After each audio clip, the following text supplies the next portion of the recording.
His courage shall determine his fate.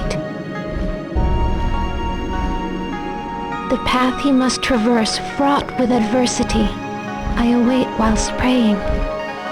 For this destiny predetermined since ancient times. A pitch-black night unfolds with the morning star as its only light. And thus the saga begins.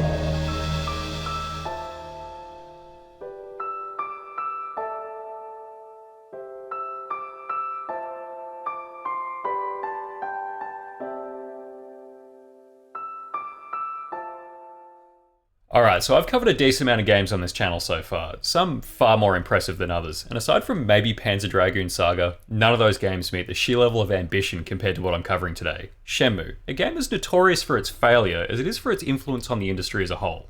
Now, understanding how a game like this gets made is simple enough. You take Yu Suzuki, a guy famous for making game-changing hit after game-changing hit in the arcades, and you throw a blank check at him with hopes that he'll make yet another game-changing hit, this time for a home console. That's at least the abridged version of the abridged version, because I'm not going to bother going into the history of this game's development. There's plenty out there who know far more about it than me, and no one watches these videos anyway, so I'll just leave this as a silly little review.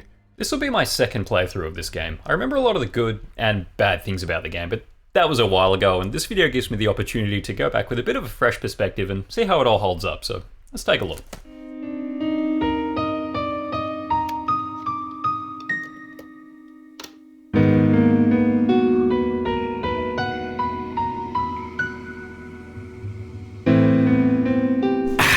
Alright, chapter 1, let's go.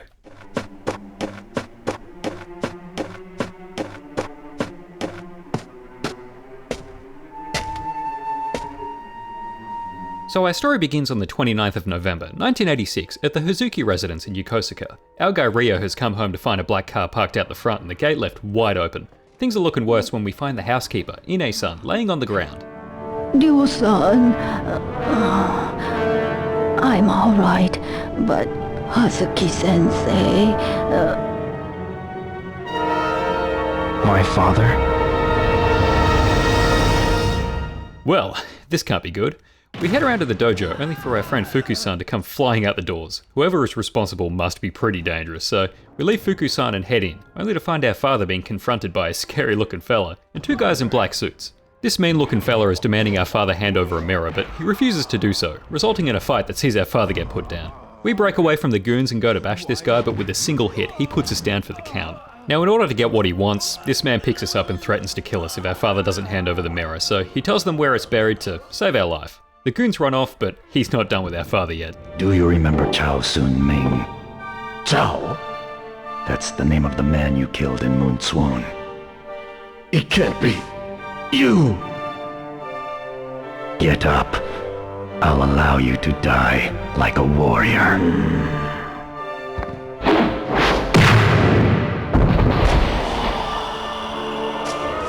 One final hit and our mysterious man leaves with the mirror. We rush to our father, but he can only let out a few words before dying right there. No! Father! No! This is an incredible setup. The mystery really draws you in, even with the hokey voice acting. Skipping to 4 days later, Ine-san is collecting the mail, while we awaken from a nightmare of our father's last moments. We take a moment to get our bearings, picking up bits and pieces in our room before having a brief chat with Ine-san. She's recovered pretty well and gives us our daily allowance. Now, the interactivity of this game is on full display early as we go digging around the rest of the house for random bits. Hey, a time-travelling Saturn, and this mysterious key might come in handy. Enough of that though, we go check on Fuku-san and ask him about this man who killed our father, Lan-di. He doesn't know much, only him showing up and just fucking shit up for the mirror. Fuku-san isn't keen on us heading out for revenge, but we have to do this, otherwise there'd be no game. We finally head out to ask some of the locals some questions, but this couple here doesn't seem to know much. We do find a little girl tending to an orphaned cat, but as we find out, this cat's mother was killed by a certain someone. See, the other day, when it rained, a car ran over her mommy. My big sister saw it. She said it was a big black car. Well, I guess this is revenge for the cat now too. Fuck those guys. Anyway, we head further down the street, but most of the people we're asking just kind of palm us off to someone else, until we find Yamagashi-san, who we heard had been nearly hit by the black car. He doesn't have a ton of info, but he does tell us the car went towards Debuita Street, so guess that's where we're heading next. But first, a little Sonic for us here, and hey, a winning can. Guess my luck's starting to change. It's getting kinda late though, so we'll pick this up tomorrow. Back at home we find out that the mysterious key from earlier opens this sword case. It's pretty awesome, so of course we start messing around with it. The sword has no handguard, which is strange, but after a bit of digging around, we find this slot in the wall that it fits perfectly into. That's all well and good, but there is a second slot, so we'll need to figure that out later. The next morning, we finally head down to Buita Street and head straight to our good mate Nozomi. We ask her about the black car and she says it splashed mud on her, but she didn't see the driver. However, Tom at the hot dog stand had an argument with him, so we'll go over yarn with him. Damn, this guy's just vibing out all day, isn't he? Now Tom does his best to remember what the blokes in the car look like, and the descriptions seem to match who we're after. Those guys in the black car? What were they like? I saw a guy wearing this weird coat. What kind of coat? It was a deep green, maybe velvet or silk, like something Chinese. That's lan-di. He reckons we need to go ask some Chinese people around town, and the travel agency should be able to point us in the right direction. Surprisingly enough, this guy reckons we should start at the Chinese restaurant. Never would have thought of that. But while we're heading over there, we get interrupted by some thugs. We just want to let it go and go about our business, but these guys want to fight, so we're pushed into our first combat situation through the power of a QTE. This goes as well as expected, and these fellas agree to cut the shit so it can be on a merry way. Now the people at the restaurant tell us about the 3 blades that represent the 3 different trades, the barber, the tailor and the cook. These all use bladed tools and tend to know each other, so it's best to ask them about other Chinese people. Old mate here mentions a barber shop, but says the owner's father has been in hospital, so they're closed. However, we ask around only to eventually end up there, and they're very much open, and their father is very much not in hospital anymore, which is very convenient. He just got over the flu and hangs around in the park, so we go over yarn with him. This guy is a wealth of knowledge and gives us heaps of helpful info. About lan-di? I gather by his name that he is most likely a member of a Chinese black market cartel, or perhaps even the Chinese mafia. Would they be here in Yokosuka? They have developed a base in the harbor to bypass customs and expand their activities. Try asking some of the sailors in the vicinity. They're bound to know more. Alright, time to find some sailors. We hear they hang around at bars, but they aren't open yet, so we go have a quick play at the arcade, look like a weirdo in the parking lot, then eventually go have a chat with these blokes, but they aren't gonna say much until we can sink a shot. I totally didn't completely fuck this section up and then have to buy that guy a drink, but I lost the footage, so you're just gonna have to trust me on that one. What? Anyway, after totally not fucking up at the pool table, we decide to head to the other bar, Heartbeats, but these drunk guys in the alley decide they want to get their asses kicked tonight. The blokes inside aren't exactly welcoming either, so we sort them out with another badass QTE. The barman's had enough, so he'll tell us where we need to head next if we just don't come back. Look for a guy named Charlie. He loves his hog. Try asking at the motorcycle shop nearby. What's he look like? He always wears shades and a black leather jacket.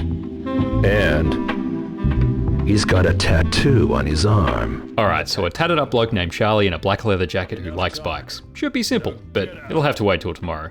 The next morning we do a quick bit of training with Fuku-san before heading down to the motorcycle shop, where this bloke tells us to go suss out around the jacket shop. Problem is, this guy has barely any info. So we kind of just hang out until the evening where we spotted these bikes, and eventually we get a visitor. It's one of these blokes that we beat up in the alley too. He doesn't want to fight and says he'll take us to Charlie, but when we follow him, we realise it's exactly what we thought it was going to be. This kicks off our first legitimate fight of the game, and it's pretty fucking cool. The fighting in this game is really satisfying, but we'll get to that. This bloke spills the beans about a tattoo parlour in Yokosuka, but when we head there, this guy won't speak to us until tomorrow. When we rock up the next day though, he tells us this fella is sleeping and won't like being woken up, which we find out is very much the case. He agrees to set up a meeting with the Chinese cartel members, but it'll be at the arcade tomorrow. Yeah, a lot of this game is doing one thing and then having to wait till the next day to do the next thing. Anyway, after a quick sparring sesh with Fuku-san in the morning, Ine-san comes to talk to us after she hears about our plan to go after lan-di. She protests, but she ain't the boss of us. After this, she decides to give us a letter that arrived just after our father's death. I had a bad feeling about it, so I felt I should keep it hidden until today. This letter's in Chinese. But why? Because I didn't want you to do anything foolish and risk your life. Guess we gotta go find a Chinese person to help us out. Shouldn't be too hard, but when we're heading towards town, this kid runs up to us saying these guys stole his ball and will only give it back if we go to him. Well, look who it is. Guess we're having that meeting early. We sort out old mate's goons easy enough, but then we've got this little hostage situation on our hands. Nothing a little QTE can't fix. Now, it turns out this kid is Chinese, and because this isn't just any old Chinese text, we take it to this kid's grandmother at her shop, and she's nice enough to read it for us. Beware of those who pursue the mirror. If you ever need help, seek the aid of Master Chen. Now, there's some random words on here, as well as a phone number, so we go use the payphone in town and see who answers. Turns out these are code words, and when answered correctly, this fella tells us to go to warehouse number 8, so now we've got to figure out how to get there. This was made much longer than it needed to be because I missed the phone book right fucking here. That would have told me exactly where I needed to go. But before we head down, Nozomi gives us a call and wants to meet up.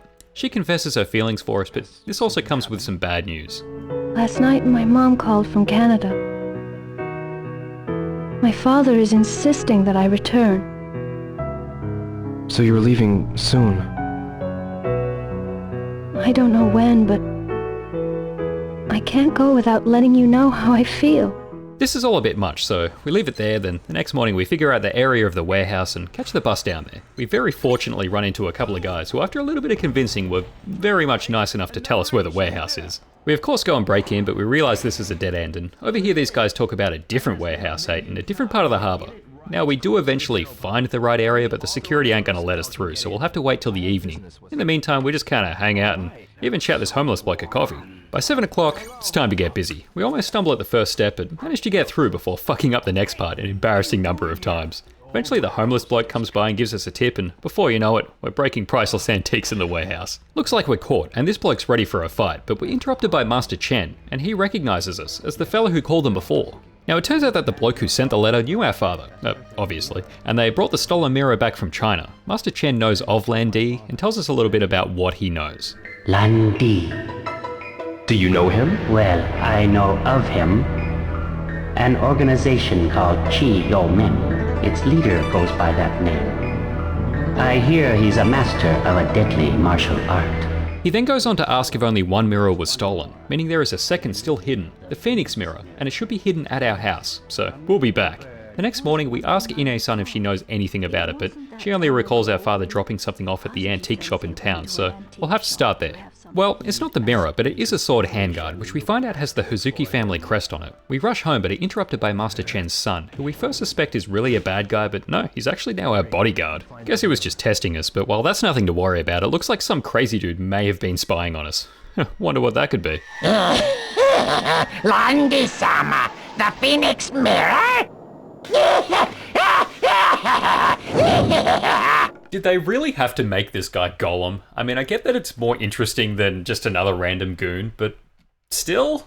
Anyway, this guard is obviously used in the dojo and opens up a secret door. Searching the basement is great, there's so much mystery and it just leaves you asking more questions. Eventually this leads us to a part of the wall that we can smash open, and as expected, we find the Phoenix mirror. We give old mate a call and it's back to Master Chen, who explains that lan-di likely didn't even know our father had this, and then drops some fat lore about the mirrors.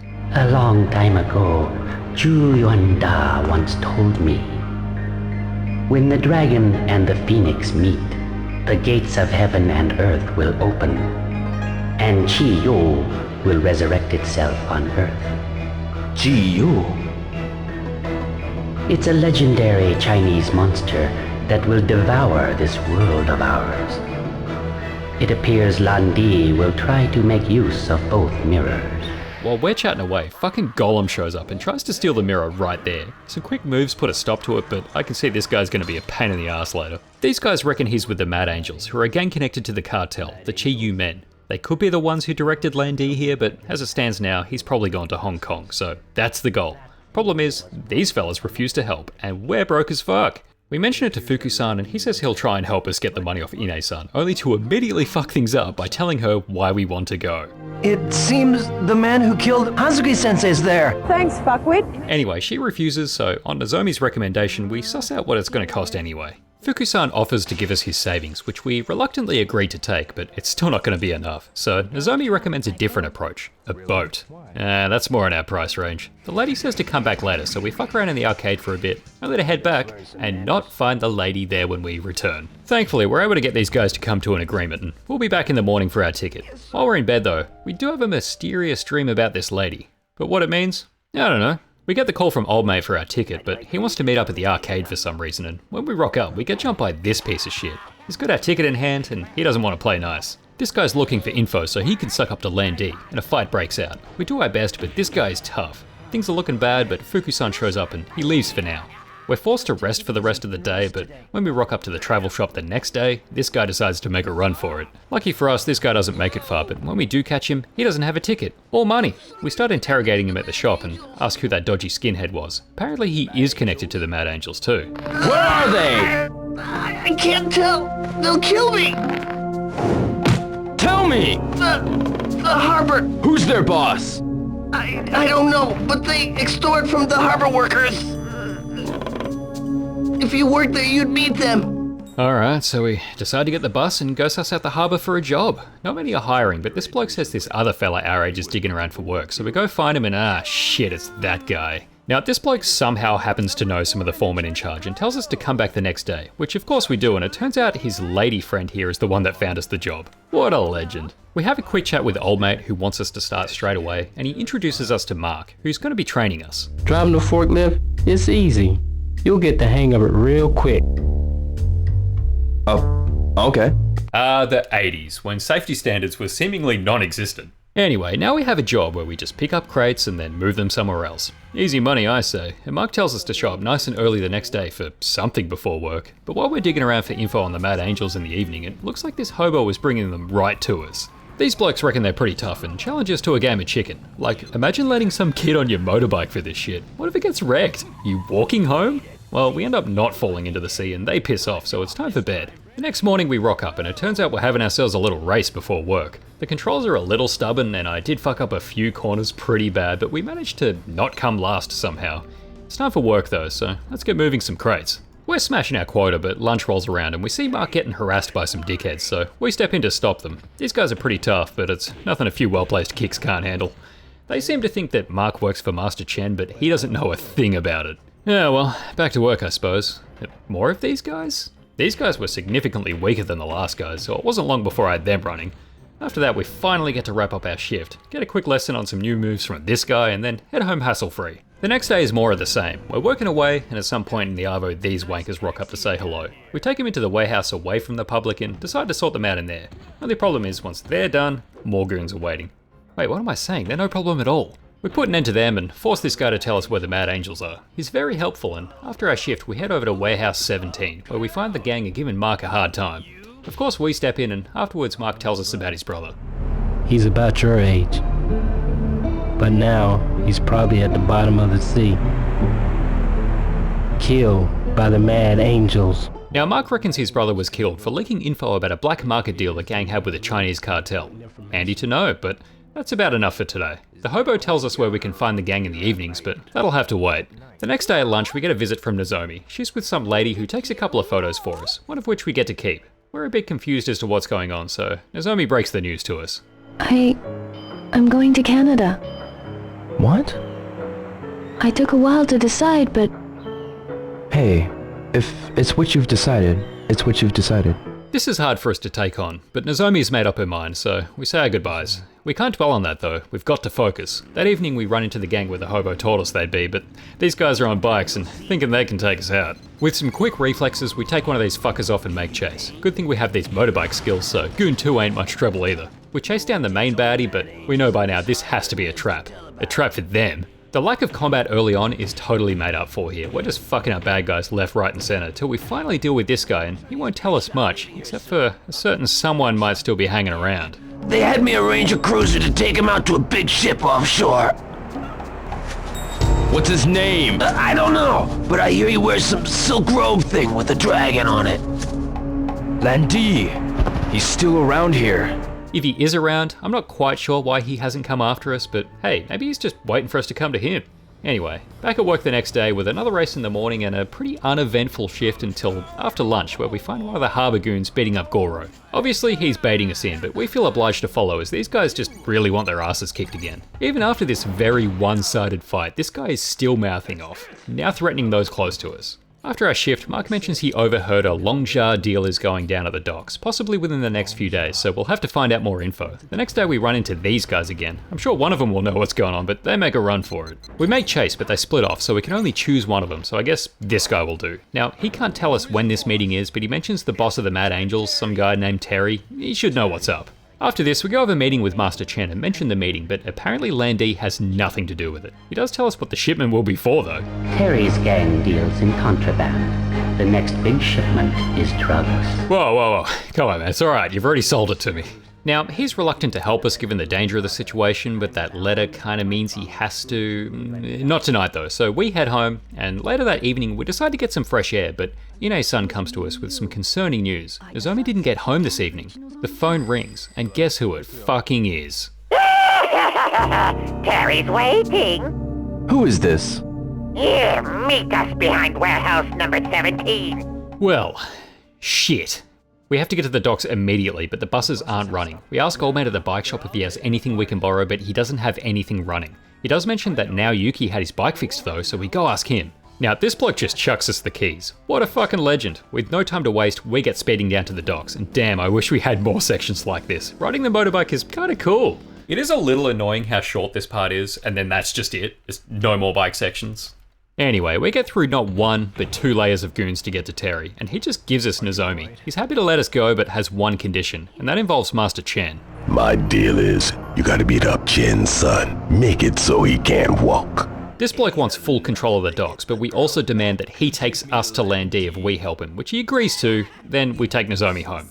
Would have been nice if we could have had, control here and not just a cutscene, but it's nice and emotional at least. Oh, and to completely ruin Christmas Eve, we just straight up get fucking fired for bringing too much trouble to the docks. Oh, and to make matters worse, Tom is leaving for America too. We say our goodbyes and then it's, time to do Terry's dirty work. We don't want to hurt Guizhang and try and tell him why we're doing this, so he'll stage a defeat. He's not too impressed though, so we spar for a bit and eventually end up hurting each other a little bit too much. Terry sees this as an opportunity to take us both out, but we're not going to go down that easy. He decides to run away like a bitch, so we make chase, which turns into an awesome battle where we have to take out like 70 goons. Hey, I just took out that dude with the other dude. Now, this fight is epic, and kinda has 3 mini-bosses we'll have to defeat before eventually we get to Terry, who our mate takes down super easy. Things aren't going to wrap up that nicely though, are they? As apparently Gollum has taken lan-di to the ship, so we're back to needing to get to Hong Kong. At least this time, Guizhang will ask his father to help us get there, so we'll meet here the next day. That morning, we say our goodbyes to Fuku-san as Ine-san watches on, then taking Dubuita Street one last time before meeting at the docks. Master Chen wants his son to come with us, which would be perfect, but someone has other ideas. Look out! Guizhang! Behind you! Mate, can you just fuck off? This is the last fight of the game, and this guy is quick. We both land a few good hits, but eventually this awesome move puts him down. He tries to surprise attack us one last time, but we just brush that off and kick him into the water. Old mate is messed up pretty bad, so I guess we'll be going alone. Master Chen gives us a tip for someone to meet in Hong Kong that he can trust, and then we head off on our journey for revenge.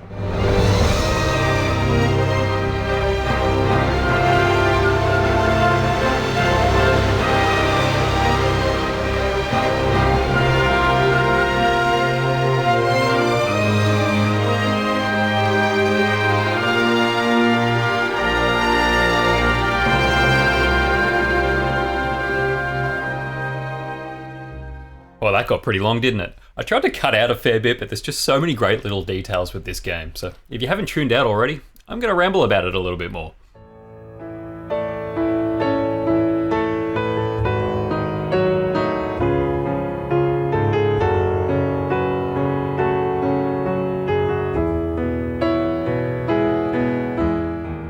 Shenmue makes big promises of something far grander with this first game, but on its own, it keeps everything far smaller in scope. That's not a weakness of this game either. We have plenty of time here to set up our story and the character of Ryo, keeping in mind that this is only chapter 1 of what was meant to be a very large multi-part series. Now, I imagine this is largely to do with Sega breathing down Yu Suzuki's neck to release something, but we are only given a glimpse into the broader story with this game, and because of that, it's far smaller than what many would have expected at release. With that in mind, the real question is this story any good? Well, that's going to be subjective, but I really enjoyed it. I played this game once before, so I knew what was going to happen with the major plot points, but revisiting it, I was fully invested in what was going on. Setting up the story the way that it does is perfect. Lan-di is believable as this super dangerous guy as he just kicks the shit out of us, and the mystery surrounding his character is leaving us wanting more. We might never get the payoff for that, but hey, it's a cool setup. It's not like this is a particularly original idea in the grand scheme of things. It's a pretty standard revenge plot that runs a lot deeper than our protagonist is aware of, and they'll have to uncover that mystery along the way. Nothing too fancy, but it really doesn't have to be. What this story would have really been riding on is the sequels and how they expand on that, but here we're given an easy plot to follow, and throughout the story it just teases enough to let you know that this is going to end up being much more than a kid running around his hometown. I mean, Ryo has everything happen at home in this first game. He knows all the locals and has all these people around willing to help him out. We're not short on people to talk to, and with that in mind, we get to spend a lot of time chatting to people around town. This is where things get a little shaky to say the least, because the voice acting is alright at best and hilariously bad at worst. Obviously the quality of voice acting back then was always inconsistent, and here it's no exception. Years ago, I was Chinese. Now, I'm a naturalized Japanese. I won't shit on it too much, even if it would be easy for some cheap jokes. First, I would rather mention just how ambitious what they were trying to do really was. The sheer amount of voice lines for different characters is just insane. Something like this just wasn't seen back then, and it was a huge step for immersion. Yeah, being able to talk to anyone on the street and try and get information isn't necessarily something new, but hearing voice lines rather than just text is where this game goes the extra mile. The execution, to put it bluntly, is pretty shit by today's standards, but this game had to walk so the rest could run. You do kinda get used to it though, like while I was settling back into it for this review, I just wasn't that bothered after the initial parts. Not to say I didn't laugh here and there, I absolutely did, but I think the charm of it just kinda grows on you. Ryo is as dull as anything, and other characters will be the opposite, so you just have fun with it. It does make certain interactions quite funny, especially with a character like Fuku-san, who is literally the exact opposite of Ryo, but he's just a really excited guy, I guess. The scenes with Nozomi can be a bit flat, which is unfortunate because I can see what they were trying to do. I didn't go over all her parts in the game as I don't want to go over every detail for those who may want to play it. Spoilers, yes, I recommend this game, but the point is, while I liked what they were doing, the wooden acting can bring it down a bit. I've been so busy lately, getting ready to return to Canada. Oh yeah, you're leaving for Canada soon. Really, that's the whole game though. If you don't settle in and get invested in the story, the hokey voice acting might ruin it for you, but if you're like me and you like what it's trying to do, you should be able to see past that and enjoy the experience. It is a bittersweet experience getting invested, given the series has basically died twice now. I won't dive into the sequels here, and I'll probably, I don't know, maybe cover the second game at some stage, but I never played the third one because it sounded a bit crap. I know 3 gets criticised heavily for its lack of story progression, among other things, and while this game doesn't get very far, it's a very different situation for that game to be lacking story after so long. Who knows, if Indie Games goes back and fixes the game up and puts out a rejigged version, maybe it'll breathe life back into the series. The time for Shenmue 3 obviously would have been over 20 years ago, and if this game succeeded as Sega's big AAA system seller, we would have gotten that, but burning that much money was always going to come back and bite them. I will say briefly though, as much as this game falters with much of its execution in the acting department, the music in this game is incredible. The main theme is a classic, but you know, the ambient tracks are great too. They really nailed this side of things. I love it.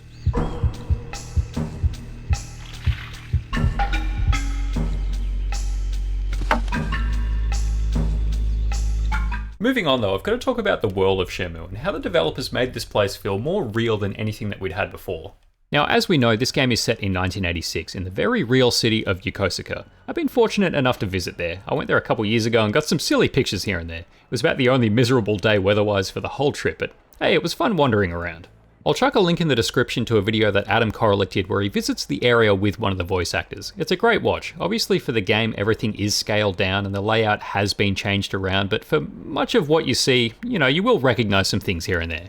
I will say, if you do want to travel down to Yokosuka, there's not a whole lot else going on down there. I did it just as a brief day trip before leaving Japan, but if you got the time, it's an interesting little trip to see the area that inspired a piece of gaming history. The game itself feels very small, not just compared to the real-life location, but its sequel too, as we're only given this very small slice of the city to see.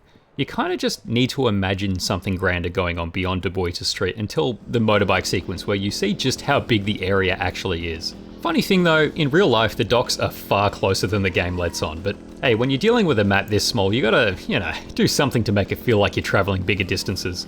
I will say waiting for the bus is quite charming though. No car for Ryo here.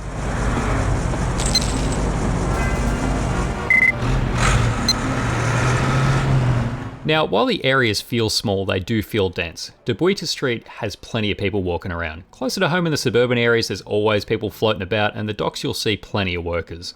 It all feels very lively and has plenty of little details like birds hanging around and, cats here and there. They did so much to make these places feel real with a lot of fresh ideas, and with the new tech they were able to cram so many things into this game that would have never been possible before.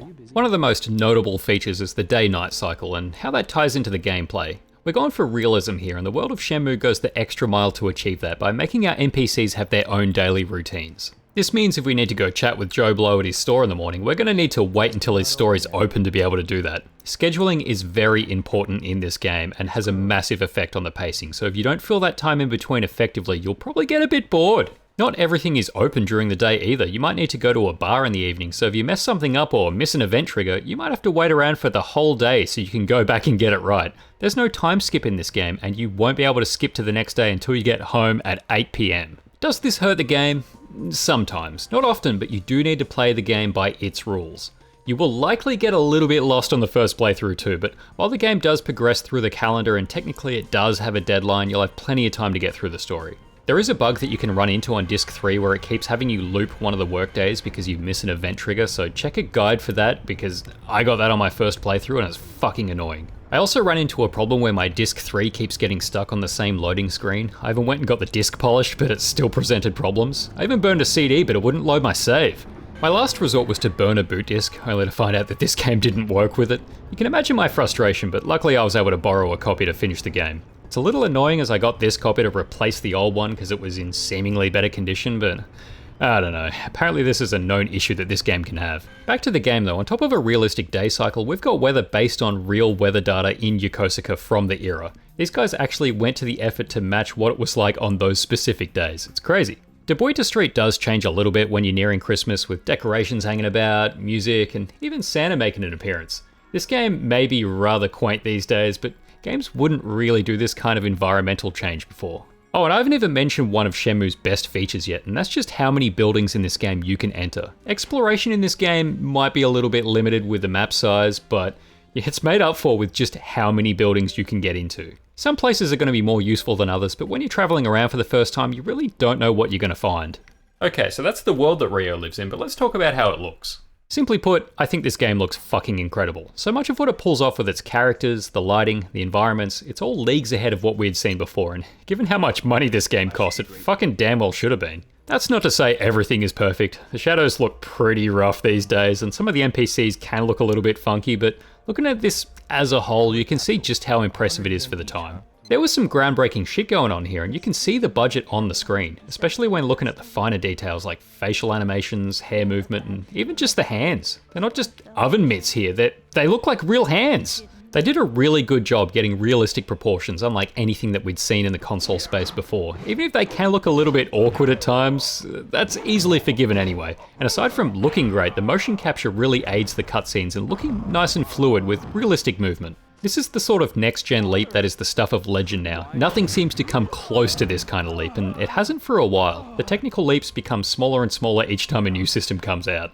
This can be due to developers having to make cross-gen games for far too long, but here we've got a game that may have started out as a Saturn title, but became tailor-made for the Dreamcast. That way it can ignore the last system, which was well dead by then anyway, and just focus on using this machine. The game for the most part runs really smooth too. I mean, it does have moments where it does chug a little bit when it's trying to render some things in, but then it goes straight back and, it's all back to normal. I can only imagine what a Shenmue 3 could have been like with all that extra experience with the console. It could have been a really great late-gen swan song for the system, but at least this game gives newcomers a great introduction. I mean, this was all played on original hardware, then upscaled, and like many Dreamcast games, it still looks fantastic playing this on a big TV. There is a HD remaster for the first two games as well. I would recommend those for anyone who doesn't have this old system and doesn't want to shell out the money, but the original version still looks great. As a quick aside though, the passport disc. It's that extra disc that comes with the game that has cutscenes, online functions, shit like that. It's also got tutorial cutscenes with different characters using far more detailed in-engine models. This is a pretty cool little tech demo, and it's a fun little curiosity piece. Alright, so the graphics are awesome, but let's talk about how Shenmue goes about its gameplay. Well, Shenmue was made in a bit of an awkward period where 3D games would still implement tank controls, so that's what we're rolling with here. In general roaming, you'll be using your right trigger to set Ryo's speed and the D-pad to direct him. The analog stick is purely for aiming the camera, so if you're walking around in a straight line, you can look around your environment. It will take some getting used to, but I've played enough Resident Evil to not be too fazed by the movement.